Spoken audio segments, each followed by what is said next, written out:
Okay, we're going to be starting in just a moment. So if you can find your places. Welcome to our Seder celebration this evening. The ritual for the Seder is found in the books that are on your tables. You're going to have to share. We don't have enough for everyone to have an individual book, but they're there. And then we will start the ritual starting on page 15. Throughout the meal, there's going to be times where we drink a ceremonial cup of wine. There's wine on the table, or there is also sparkling ciders. So you can use that instead, but there's 4 cups that are drunk during the ceremony. And then you're the part that says participants, and then we have some other people who will do the other parts that says a participant. So I have those marked, and they're at the head table here. Bienvenidos a todos. Lamentable no tenemos el ritual en español, so ojalá entiendan poquito inglés. Pero esta es una cena, ceremonia. Tenemos 4 copas de vino durante la ritual, y tenemos vino y también jugo de uvas. So si quiere vino o jugo es su decisión. So, okay. And then you need to decide who's going to be the mother at your table and who will be the father at your table, because there's going to be times where the mother and the fathers are going to have jobs, okay? The mothers get to light the candles. The mothers get to light the candles on the table. They open up the ritual, and then the fathers get to wash everybody's hands. So yeah. It's kind of role reversal. So good. So we're going to begin on page 15. Página 15. Welcome to our Passover Seder. Let us celebrate the exodus from Egypt, God's redemptive liberation of Israel from slavery and spiritual misery. Passover starts with the lighting of 2 candles accompanied by a blessing. It is traditionally done by the mother of the house to make ourselves ready. Let us keep silence to receive the Passover celebration in peace and quietness. And our mother here at the head table is Diana from the Presbyterian Church, Pastor Doug's spouse. I'm going to push this first. Let me light that for you.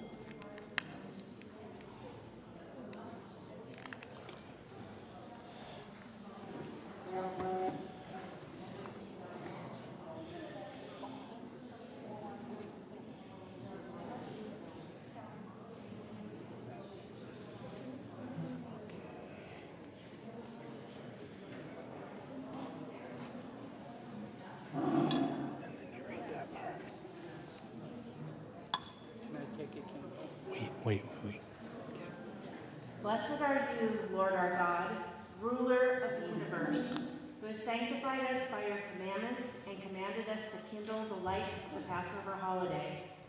I pray that the brightness of these lights may inspire us and bring spiritual joy and promise to all of us. Amen.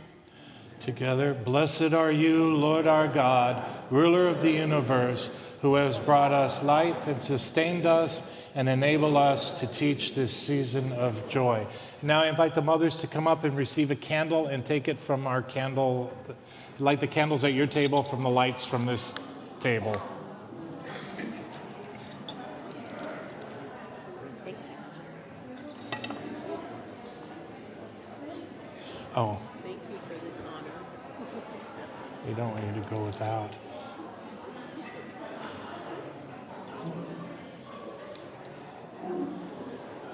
Hey, pass them.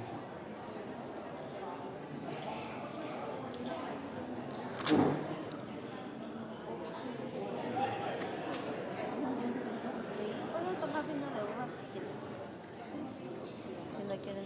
Ustedes pueden prender las velas aquí. Yeah.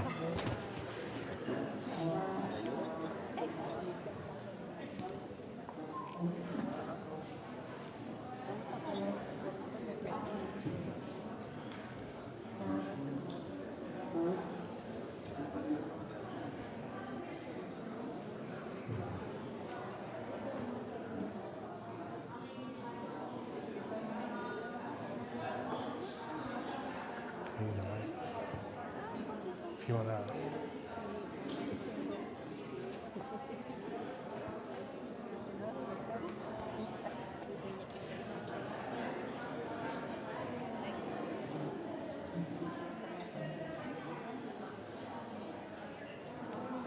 Let me start lighting. Yeah.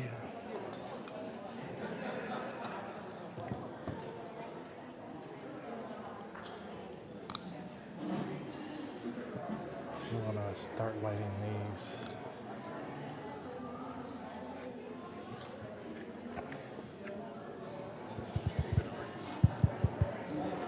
Test. It's Yeah, it works.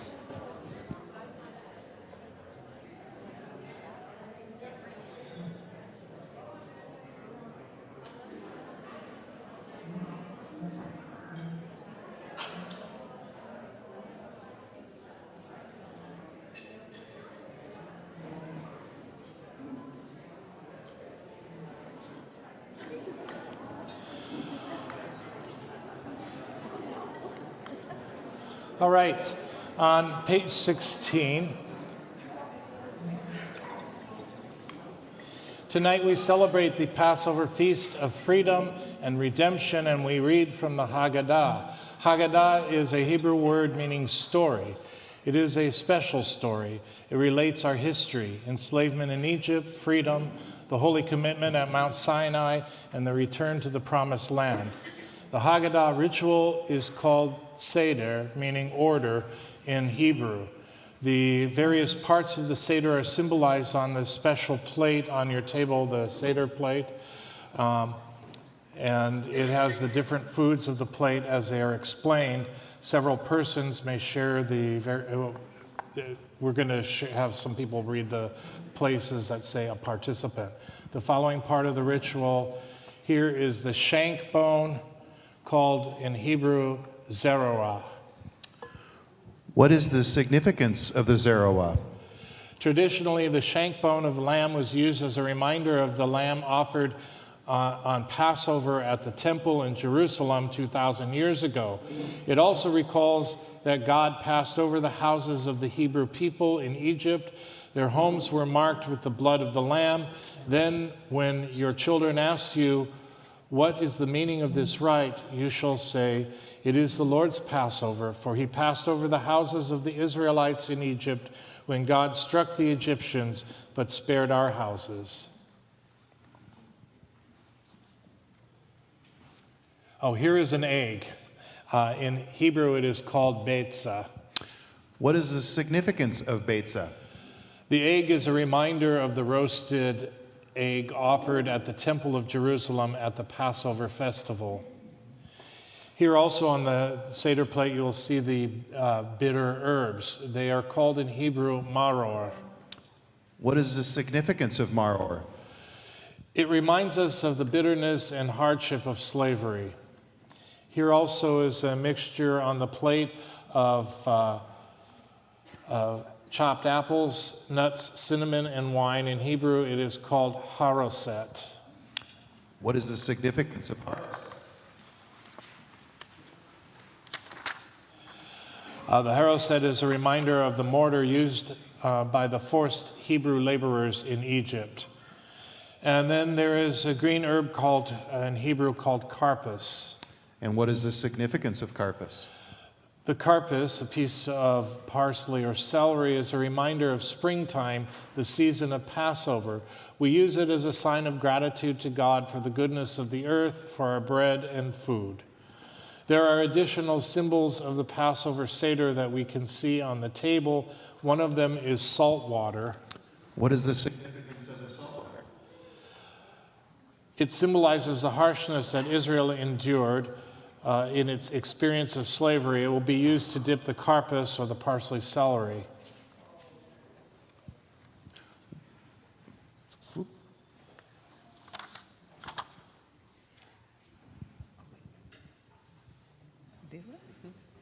What is the significance in the second dish with 3 matzot or unleavened bread? It represents, among other things, the 3 patriarchs, Abraham, Isaac, and Jacob. I will hide a piece from the middle of the 3, and it will be found and eaten at the end of the Seder. It is the afikomen, a word of Greek origin meaning a kind of dessert. It is traditional that the children or young participants will look for it before reciting the blessing at the end of the Passover dinner. How many cups of wine or grape juice are we to drink in the Passover Seder? Each participant is expected to partake of 4 cups of wine or grape juice. This requirement is based on the biblical account of Exodus outlining the 4 stages by which Israel was delivered from slavery. Therefore, say to the children of Israel, I am the Lord. I will free you from the burdens of the Egyptians and deliver you from bondage. I will redeem you with an outstretched arm and with mighty acts of chastisement. I will take you as my people, and I will be your God. The wine is usually red, recalling the color of the lamb's blood that the Hebrews sprinkled on the doorposts of their homes so that their firstborn sons could be passed over as the angel of death took the firstborn of Egypt. What is the significance of that special wine cup on the table? At the end of the table here, you will see a place setting.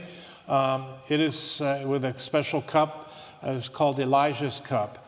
It relates to a 5th promise of deliverance. And I will lead you to the land which I swore to give to Abraham, to Isaac, and to Jacob, and I will give it to you as a possession, I the Lord. Elijah's cup is a symbol of hope, of prophetic hope in the coming of the kingdom of God to our world. And if we turn to page 22,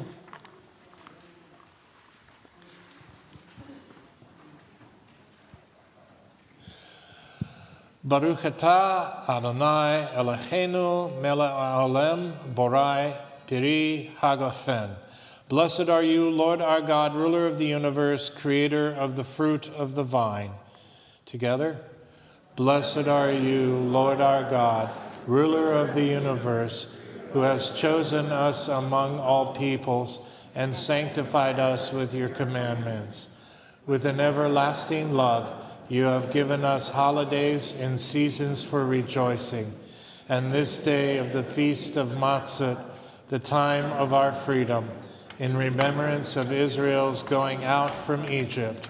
Blessed are you, Lord our God, who sanctifies Israel and the festival seasons. And all drink of the first cup of wine.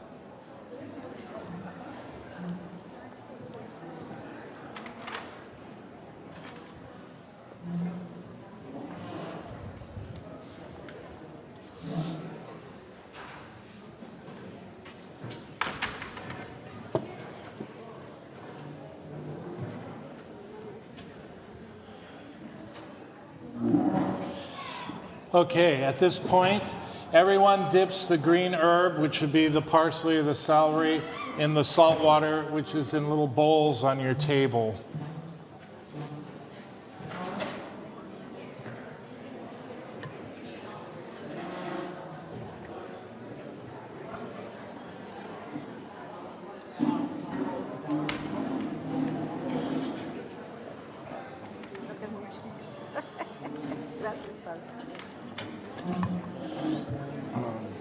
Agua con sal. Agua con sal.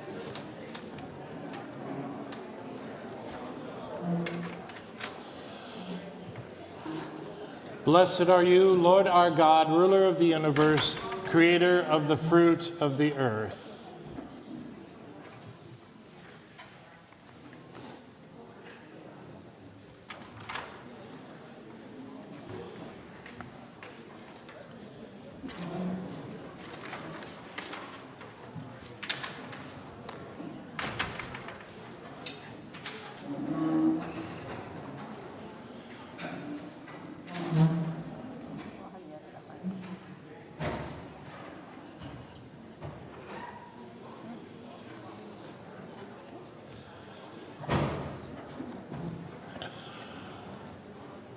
And on page 24,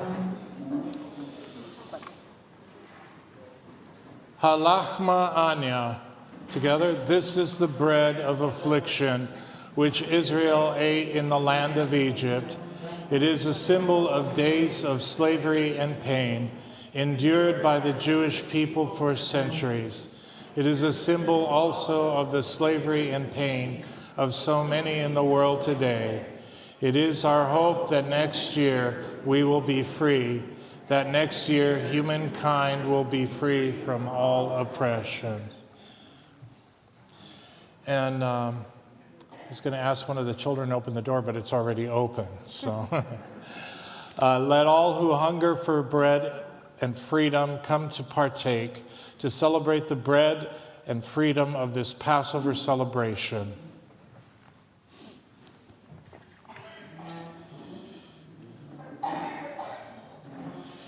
And now we're going to have the young people ask the questions. Karen?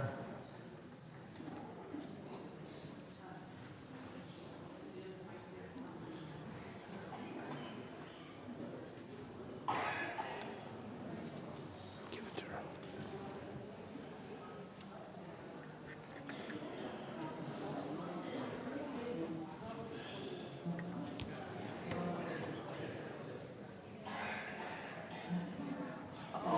Gosh. This is the question. Why do we eat only matzah tonight? This is your answer. When the Pharaoh let our ancestors go from Egypt, they were forced to flee in great haste. They had no time to bake their bread.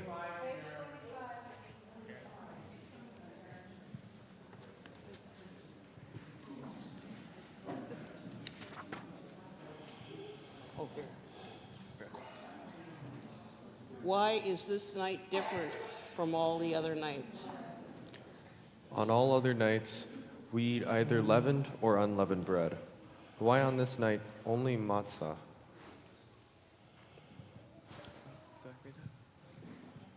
On all other nights we eat herbs of any kind. Why on this night only eat bitter herbs?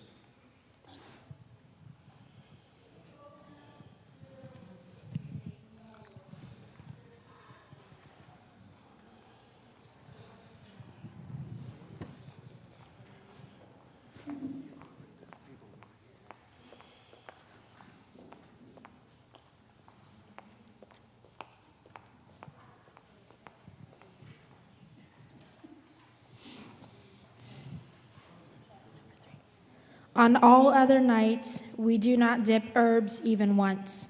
Why on this night twice?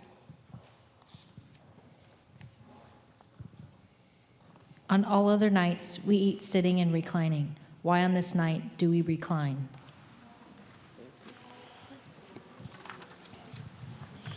These are excellent questions. Their answers will reveal what this night is about. Indeed, this night is different from all other nights, for on this night we celebrate the going forth of Israel from slavery into freedom and redemption, from a time of hardship to a time of blessings. Why do we eat only matzah tonight? When Pharaoh let our ancestors go from Egypt, they were forced to flee in great haste. They had no time to bake their bread. They could not wait for the yeast to rise, so the sun beating down on the dough as they hurried along baked it into flat unleavened bread called matzah. Why do we eat bitter herbs tonight? Because the Bible tells us that our ancestors were slaves in the land of Egypt and their lives were made bitter by their oppressors. Why do we dip the herbs twice tonight? We dip the parsley or celery into the salt water because it reminds us of the vegetation that comes to life in the springtime. We dip the bitter herbs into the sweet haroset as a sign of hope. Our ancestors were able to withstand the bitterness of slavery because it was sweetened by the hope of freedom. And why do we recline at the table? Because in biblical times, reclining at the table was a sign of a free person as opposed to a slave. We follow the tradition by remembering that our ancestors were freed on this night. Together, we were slaves of Pharaoh in Egypt, and God brought our people from there with a strong hand and a promise of redemption. It is our duty to tell the story of Exodus and to recall the heroism of those days and God's assistance. In every generation, the story of Exodus has given to us and to all humanity the courage to face difficulties and to continue with our religious commitment and faith. It is our obligation of parents to share with their children the story of Passover so that they in turn might recount to their children. Children are different. Their interests, convictions, or even indifference are portrayed in the questions concerning Passover. Rabbinic sages say that there are 4 kinds of children, and each one deserves a different answer in the Seder celebration. The wise child is eager to celebrate each holiday and continue the traditions of centuries. He or she will ask, what is the meaning of the general rules which God commanded us concerning the Passover? You must tell this child the meaning of Passover, the thirst for freedom of the people of Israel, and the spiritual liberation that God brought to the Jewish people. The rebellious child does not participate wholeheartedly in the celebration. This child generally asks mockingly, what is the meaning of this ritual to you? Our answer should emphasize the meaning of Passover to everyone. This service represents the freedom God has given us. My freedom, your freedom, our freedom is represented by the great freedom God gave us through the Exodus. The simple child is innocent, naive. He or she wants to understand the meaning of Passover, its story of freedom. The parents should explain all the details to this child and point out God's intervention in the liberation from bondage. There is a child who does not know how to ask. This child is shy and keeps to himself or herself. The parents should follow the biblical recommendation with patience and tenderness. You shall tell your child on that day, this is done because of that which the Eternal did for me when I came forth out of Egypt. Blessed be God who keeps promises to Israel and fulfills them in every age. Blessed be the Holy One who has saved us from tyrants and tyrannies. The book of Deuteronomy states, my father was a wandering Armenian, and he went down to Egypt and sojourned there. He became a great and important community. The Egyptians dealt harshly with us and oppressed us. They imposed heavy labor upon us. The book of Exodus confirms this story. It tells us that after Joseph died, a new Pharaoh arose who forgot what Joseph and his people had meant for Egypt. This Pharaoh enslaved all Israel and condemned all newborn males to death. A child, a descendant of Levi, was saved by Pharaoh's daughter and reared in the palace. Later in life, he realized that he was a child of Israel and escaped to the desert. There at Mount Horeb, God was revealed in the burning bush. God said, I am the God of your ancestors, the God of Abraham, the God of Isaac, the God of Jacob. I have indeed seen the misery of my people in Egypt. I have heard their outcry against their slave masters. I have taken heed of their suffering and have come down to rescue them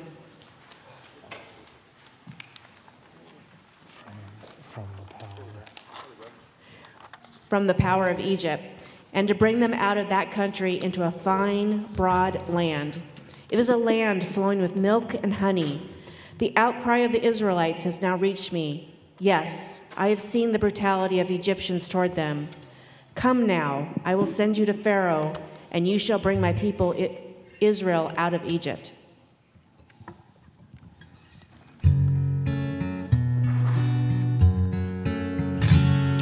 When Israel came to Egypt's land, let my people go. Oppressed so hard they could not stand, let my people go. Go down, Moses, way down in Egypt's land. Tell Pharaoh, let my people go. We need not always weep and mourn. Let my people go. And where the slavery chains fall, Lord, let my people go. Go down, Moses, way down in Egypt's land. Tell Pharaoh, let my people go. Oh, let us all from bondage free. Let my people go. And soon may all this world be free. Let my people go. Go down, Moses, way down in Egypt's land. Tell Pharaoh, let my people go.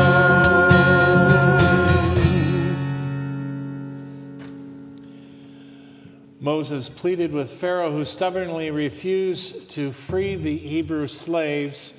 God afflicted him with 10 plagues that left Pharaoh's people and their land desolate.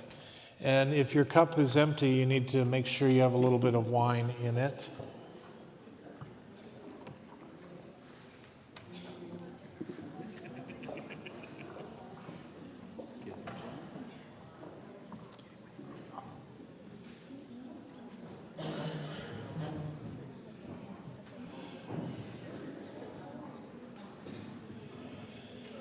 Now we're going to recall the 10 plagues by pouring drops of wine as we mention each of them. What you can do is stick your finger in the wine and then place the drop of wine for each plague on your plate. We do not pour the wine with joy. According to ancient Jewish tradition, we express our compassion for the suffering of the Egyptians.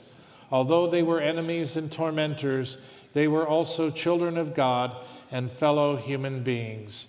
And so we turn to the next page and we recite together the list of plagues.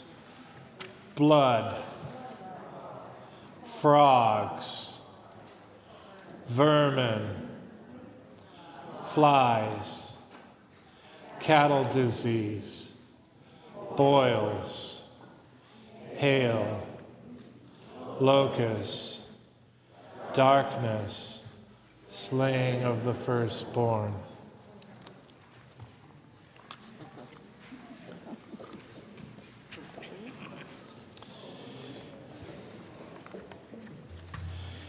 And we're going to sing a traditional song, which is kind of a litany called the Dayenu.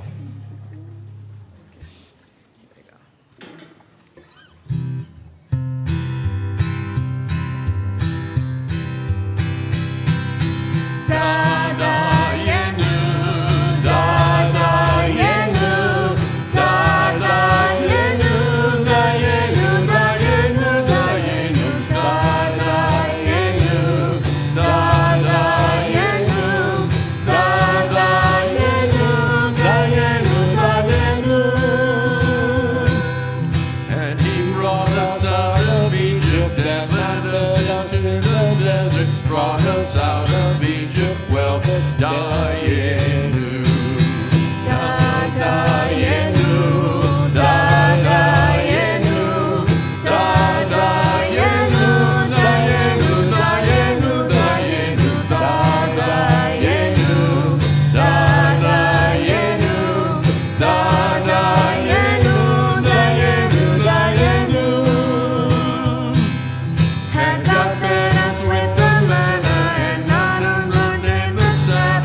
Ezra, given us the Torah, well then dayenu. Slow. Dayenu, dayenu, dayenu, dayenu, dayenu, dayenu, dayenu, dayenu, dayenu, dayenu. Here we go. Had God led us into Israel and not given us the prophets, led us into Israel, well then dayenu, dayenu, dayenu, dayenu, dayenu, dayenu, dayenu, dayenu, dayenu, dayenu, dayenu, dayenu.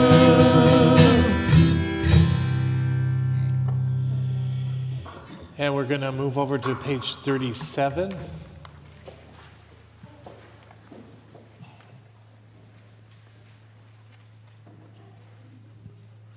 Rabbi Gamliel used to say, everyone must consider the meaning of these three symbols: Pesach, the Passover lamb; matzah, the unleavened bread; maror, the bitter herbs. Otherwise, the duty of recounting the Passover story has not been fulfilled. What is Pesach, the Passover lamb? It is a symbol of passing over the houses of Hebrew slaves in Egypt, which were marked with the blood of the lamb.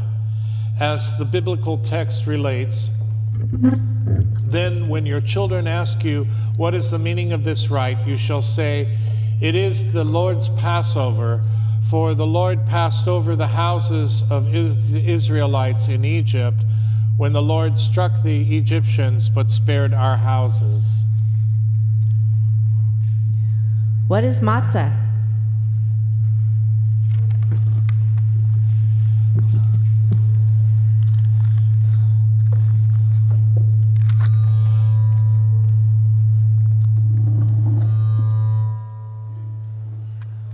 Okay, there we go. It's a reminder of the haste with which the Hebrews left Egypt.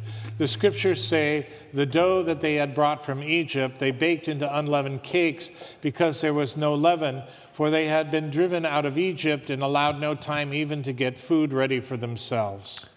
Why do we eat maror, bitter herbs?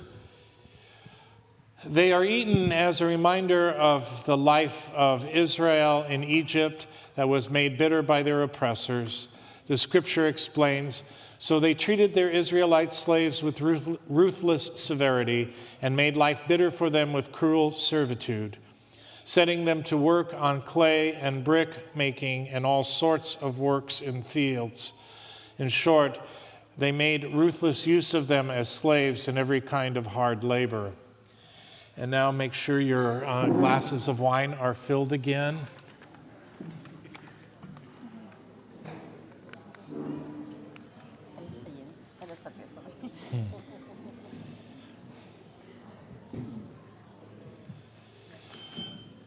Okay. Together, not only our ancestors were redeemed by God from slavery, all of us also are now redeemed in spirit and by example. Each of us, each generation, is a beneficiary of God's power of salvation. For this reason, we raise our cup and drink the wine of memory of salvation. I'll hold up your cups. Baruch atah Adonai Eloheinu melech haolam borai peri hagafen. Blessed are you, Lord our God, ruler of the universe, creator of the fruit of the vine. All drink the second cup.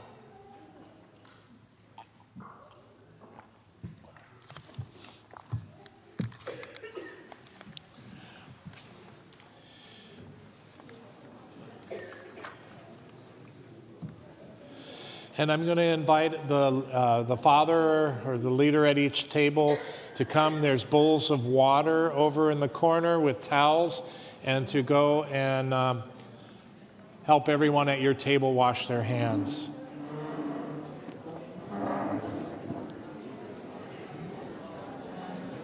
Good photo.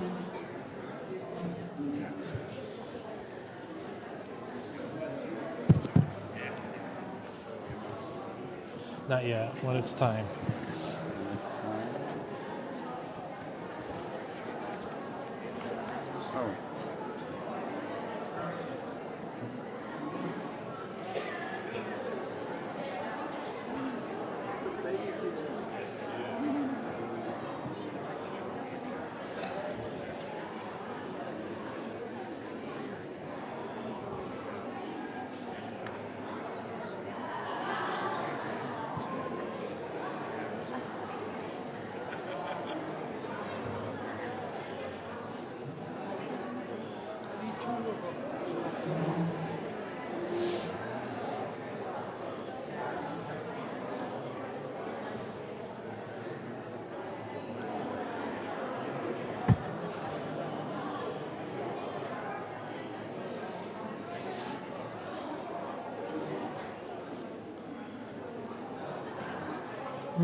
Ya está bien. Okay.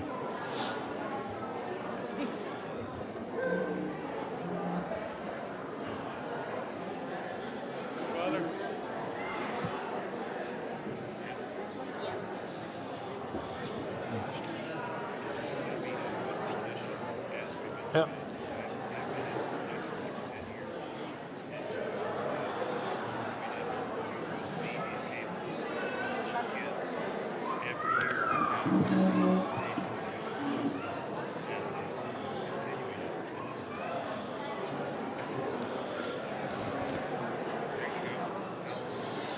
If you could look at page 40.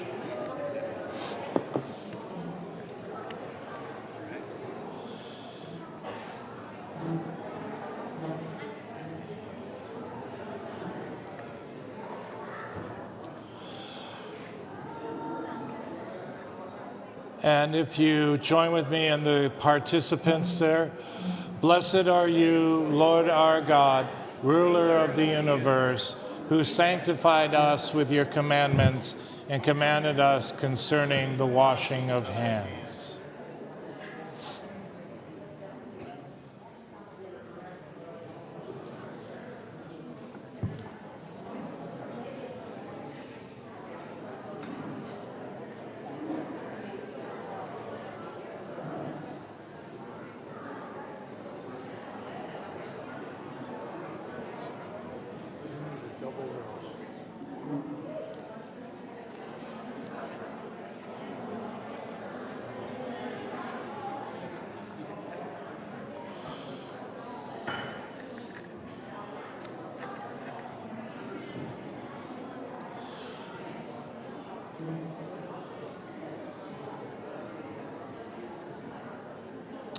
On your tables, there should be a plate with matzah on it.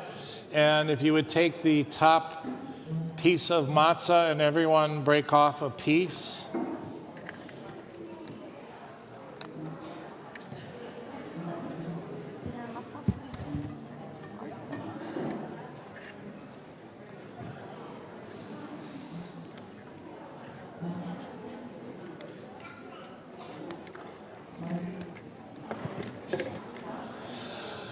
Blessed are you, Lord our God, ruler of the universe, who brings forth bread from the earth.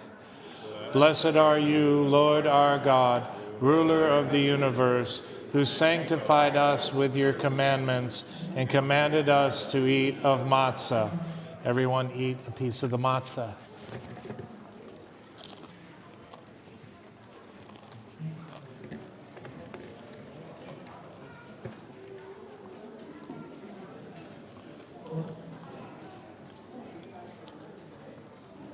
And now if everyone could take a piece of parsley or celery and dip it in the salt water.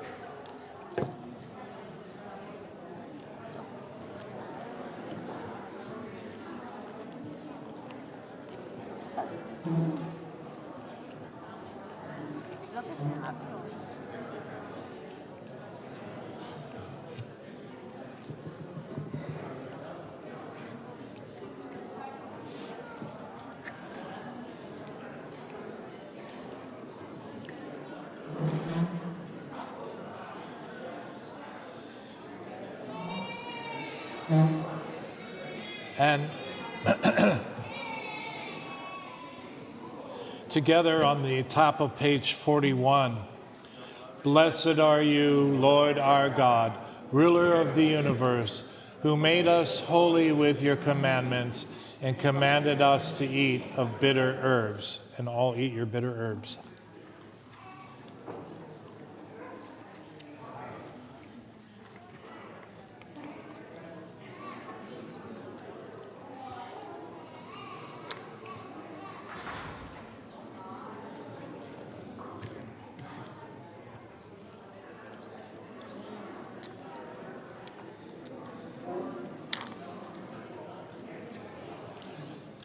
And now if you would take from the bottom layer of the matzah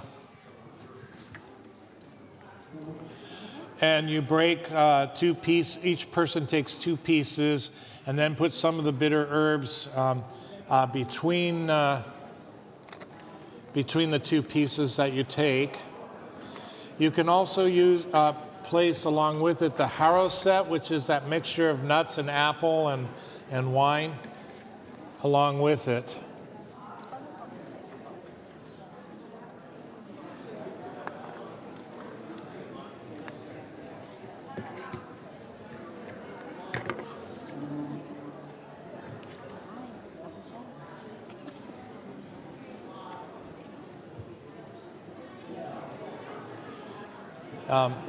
Rabbi Hillel was a great scholar, and he's the one that commented on the scriptures and codified many of the Passover rituals.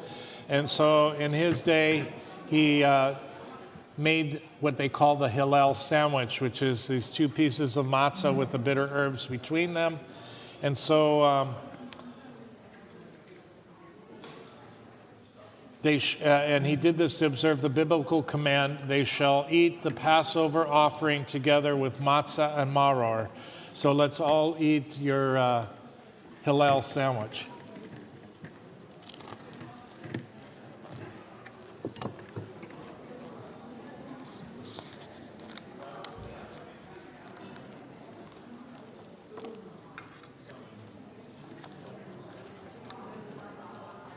And in a moment, we'll be bringing out the food and we will start to eat.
It's a start.